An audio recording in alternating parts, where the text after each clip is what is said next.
ಎಲ್ಲರಿಗೂ ನಮಸ್ಕಾರ. Welcome back to Monisha's kitchen. ಇವತ್ತಿನ ರೆಸಿಪಿ ಅಕ್ಕಿ ರವೆ ಕಡುಬು, ಮಲೆನಾಡು ಸ್ಟೈಲ್ ಅಕ್ಕಿ ರವೆ ಕಡುಬು. ಫಸ್ಟ್ ನಾನು ಒಂದು ಪ್ಯಾನ್ ತಗೊತಿದ್ದೀನಿ.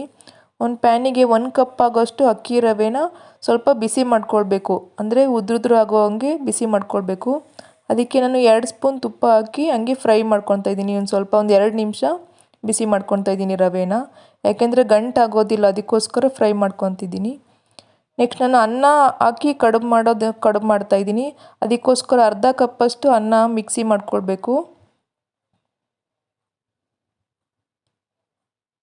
ಒಂದು ಸ್ವಲ್ಪ ನೀರು ಹಾಕಿ ಸಣ್ಣಗೆ ಮಿಕ್ಸಿ ಗ್ರೈಂಡ್ ಮಾಡ್ಕೊಳ್ಬೇಕು. ನೋಡಿ, ಈ ಥರ ಸಣ್ಣಗೆ ಗ್ರೈಂಡ್ ಮಾಡ್ಕೊಂಡಿದ್ದೀನಿ. ನೆಕ್ಸ್ಟ್ ಇನ್ನೊಂದು ಪ್ಯಾನಿಗೆ 2 ಸ್ಪೂನ್ ಆಯಿಲ್ ಹಾಕ್ತಾ ಇದ್ದೀನಿ.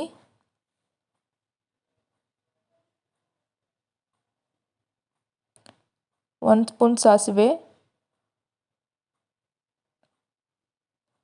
1 ಸ್ಪೂನ್ ಜೀರಿಗೆ, ಕರಿಬೇವು. ಮತ್ತು ನಾನು ಖಾರದ ಪುಡಿ ಯೂಸ್ ಮಾಡ್ತಿಲ್ಲ, ಹಸಿಮೆಣಸಿನಕಾಯಿ ಯೂಸ್ ಮಾಡ್ತಿದ್ದೀನಿ. ಹಾಗಾಗಿ ಒಂದು 7 ರಿಂದ 8 ಕಟ್ ಮಾಡಿ ಇಟ್ಕೊಂಡಿರುವಂತಹ ಹಸಿಮೆಣಸಿನಕಾಯಿ.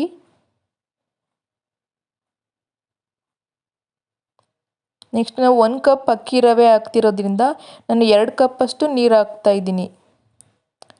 ಯಾಕೆಂದರೆ ತುಂಬ ತೆಳ್ಳಗಾದರೂ ಚೆನ್ನಾಗಲ್ಲ, ಗಟ್ಟಿಯಾದ್ರೂ ಚೆನ್ನಾಗಾಗೋದಿಲ್ಲ. ಅದಕ್ಕೋಸ್ಕರ ಉದುರು ಇರಬೇಕು. 2 ಕಪ್ಪಷ್ಟು ನೀರು ಹಾಕ್ತಿದ್ದೀನಿ. ಒಂದು 1/4 ಕಪ್ಪಷ್ಟು ಹಸಿ ಕೊಬ್ಬರಿ ತುರಿ ಹಾಕ್ತಿದ್ದೀನಿ. ಸ್ವಲ್ಪ ಉಪ್ಪು.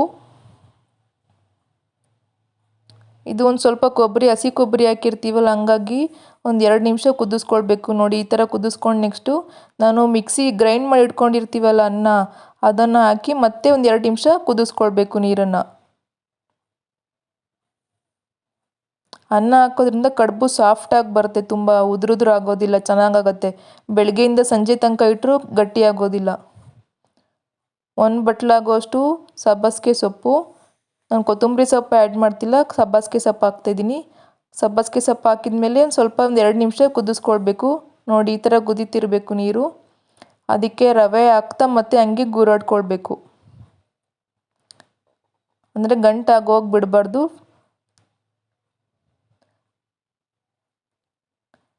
ನೋಡಿ, ಅದು ನೀರೆಲ್ಲ ಅಬ್ಸರ್ವ್ ಆಗುತ್ತೆ. ಅಕ್ಕಿ ರವೆ ಆಗಿರೋದ್ರಿಂದ ಬೇಗ ಗಟ್ಟಿಯಾಗತ್ತೆ. ನೋಡಿ, ಈ ಥರ ಆಗಿದೆ. ಇಷ್ಟು ಇರಬೇಕು. ತುಂಬ ತೆಳ್ಳಗಾದರೂ ಚೆನ್ನಾಗಲ್ಲ, ಗಟ್ಟಿಯಾದರೂ ಚೆನ್ನಾಗಲ್ಲ. ಉಂಡೆ ಕಟ್ಟಲಿಕ್ಕೆ ಸರಿಯಾಗೋದಿಲ್ಲ. ನೋಡಿ, ಒಂದು 2 ನಿಮಿಷ ಪ್ಲೇಟ್ ಮುಚ್ಚಿ ನಾನು ಹಾಗೆ ಬಿಡ್ತಾ ಇದ್ದೀನಿ. ಅದು ನೀರೆಲ್ಲ ಅಬ್ಸರ್ವ್ ಆಗಲಿ ಅಂತ ಅಷ್ಟೇ. ಅದು ನೆಕ್ಸ್ಟು ತಣ್ಣಗಾಗಕ್ಕೆ ಬಿಡಬೇಕು. ಅಂದರೆ ಫುಲ್ ತಣ್ಣಗಾಗಬಾರ್ದು, ಸ್ವಲ್ಪ ಬಿಸಿ ಇರಬೇಕು. ಬಿಸಿ ಇರುವಾಗಲೇ ನಾನು ರೌಂಡ್ ಶೇಪಲ್ಲಿ ಉಂಡೆ ಮಾಡ್ಕೊತಾ ಇದ್ದೀನಿ.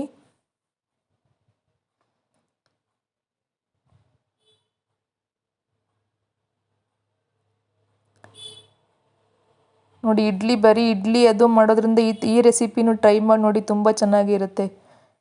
ಮತ್ತು ನೆಕ್ಸ್ಟ್ ಒಂದು 2 ನಿಮಿಷ ಸ್ಟೀಮ್ ಮಾಡ್ಕೊಳ್ಬೇಕು. 2 ರಿಂದ 5 ನಿಮಿಷ ಸ್ಟೀಮ್ ಮಾಡಿಕೊಂಡ್ರೆ ಸಾಕು. ಯಾಕಂದರೆ ಫಸ್ಟಿಗೆ ರವೆ ಒಂದು ಸ್ವಲ್ಪ ಬೇಯಿಸ್ಕೊಂಡಿರ್ತೀವಲ್ಲ, ಅದಕ್ಕೆ 5 ನಿಮಿಷ ಸ್ಟೀಮ್ ಮಾಡಿದ್ರೆ ಸಾಕು. ಇದ್ರ ಜೊತೆ ಕೆಂಪು ಚಟ್ನಿ ಮತ್ತು ಕೊಬ್ಬರಿ ಚಟ್ನಿ 2 ಕಾಂಬಿನೇಷನ್ ತುಂಬ ಚೆನ್ನಾಗಿರುತ್ತೆ. ಪ್ಲೀಸ್ ನನ್ನ ಚಾನಲ್ನ ಎಲ್ಲರೂ ಸಬ್ಸ್ಕ್ರೈಬ್ ಮಾಡಿ, ಲೈಕ್ ಮಾಡಿ, ಕಾಮೆಂಟ್ಸ್ ಮಾಡಿ. ನಾನು ಆನ್ಸರ್ ಮಾಡ್ತೀನಿ. ನೀವು ಕಾಮೆಂಟ್ ಮಾಡಿದ್ರೆ ಆನ್ಸರ್ ಮಾಡ್ತೀನಿ. ಇಷ್ಟೇ ನೋಡಿ, ಮಲೆನಾಡು ಸ್ಪೆಷಲ್ ಅಕ್ಕಿ ತರೆ ಕಡುಬು. ತುಂಬ ಚೆನ್ನಾಗಿರುತ್ತೆ. ಬೆಳಗಿನ ತಿಂಡಿಗಂತೂ ಬ್ರೇಕ್ಫಾಸ್ಟಿಗೆ ತುಂಬ ಚೆನ್ನಾಗಿರುತ್ತೆ. Thank you.